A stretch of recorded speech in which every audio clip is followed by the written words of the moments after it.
Dans le cadre du programme national pour l'alimentation Notre modèle a de l'avenir, la DRAF Occitanie a lancé un appel à projets visant à faire de la restauration collective un levier de la transition écologique. La Chambre d'agriculture du Tarn et l'association Agropoint ont été retenus et ont ainsi organisé des rencontres entre acteurs de l'offre et de la demande sur le territoire. C'est ainsi que nous avons organisé un speed meeting sur le pôle territorial albigeois et Bastide et la ville d'Albi le 24 novembre 2021 à Albi.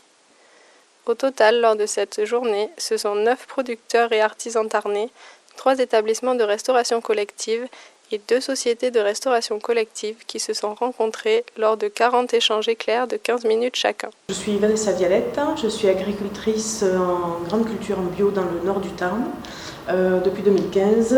Voilà, je produis donc principalement des céréales et des légumes secs. Et depuis quelques mois, je me suis associée avec un autre agriculteur, donc c'est la ferme des Trois Moineaux. Et on s'associe pour toute la partie transformation, donc à partir du moulin jusqu'aux produits finis. Donc on propose des farines, des biscottes, des biscuits, voilà, plus les légumes secs classiques qu'on peut trouver, pois cassés, pois chiches, lentilles. Du coup, nous on a la ferme Gineste et Cruzel, une petite ferme familiale à Cadalin. Notre production, c'est les asperges vertes quand c'est la saison. Ensuite, on fait de la paille et du foin en petites bottes. Et après on transforme notre blé tendre en farine et notre farine en pain et notre blé dur qui est passé dans le même moulin qui est transformé en pâte. Pensez-vous de ce format de rencontre en face à face sur une demi-journée? Alors je trouve ça en fait très intéressant parce que ça permet de rencontrer pas mal de monde sur un temps réduit. Ça nous fait gagner énormément de temps dans la partie démarchage et dans la partie commercialisation. C'est intéressant pour nous parce que ça nous fait gagner du temps. On rencontre des personnes qu'on n'aurait peut-être pas pu rencontrer de par nous-mêmes. Trouver de nouvelles débouchés pour notre production. Souhaitez vous orienter vers la restauration collective, dans quel but? Du coup, c'est trouver de nouvelles débouchés pour nous, faire connaître nos produits à un panel de personnes plus large.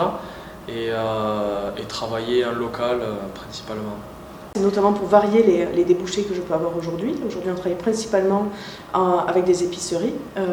Voilà, donc ce serait pour avoir d'autres types de débouchés. Comment envisagez-vous la suite suite à ces rencontres? Voilà, donc je pense qu'après toutes ces rencontres, il y a dans un deuxième temps une rencontre sur site, soit chez le client potentiel, soit dans notre moulin, voilà, pour pouvoir montrer comment on travaille, probablement aussi pour rassurer sur notre capacité à livrer, à fournir et notre manière de travailler. Voilà, donc je pense que pour toutes les personnes qui auront été intéressées par les produits, il y aura ensuite une visite sur la ferme. J'ai bon espoir que les biscottes plaisent aux EHPAD notamment, puisque c'est souvent la biscotte qui est proposée au petit déjeuner. Des débouchés potentiels, oui, on pense, on espère. On espère. Et après, on va voir suite à ces rencontres s'ils nous recontactent et livrer ce dont ils ont besoin. Alors on a prévu des formats du coup plus gros que ceux-là, donc en 5 kg, la farine c'est pareil. Et après les livraisons on fait sur nos jours où nous on n'a pas le pain à faire, où on ne boulange pas. Donc voilà, on y avait réfléchi en amont avant de démarcher quand même les collectivités, savoir si on aurait le temps de le faire. Je travaille dans un EHPAD à Cordes-sur-Ciel, la Mazière. Nous avons 76 résidents et une crèche de 18 enfants. Pourquoi souhaitez-vous vous engager dans cette démarche d'approvisionnement local? Alors nous, ça fait déjà 6 ans qu'on travaille comme ça.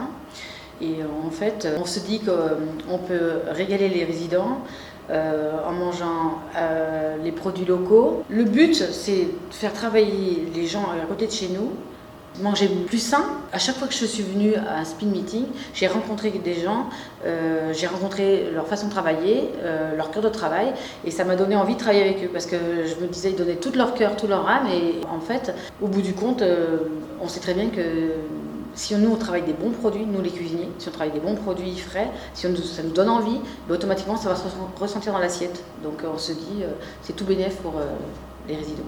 tout ce qu'ils font, tous dans leur domaine, ils ont un travail passionnant, ils sont passionnés, ils se donnent les moyens, ils viennent exprès pour montrer ce qu'ils font. Enfin, je me dis, moi j'en tire le chapeau, hein, et je trouve ça super, c'est très enrichissant, et pour eux et pour nous. Et puis je vous dis, au bout du compte, on se régale avec les produits qu'ils nous proposent, donc c'est très bien, quoi.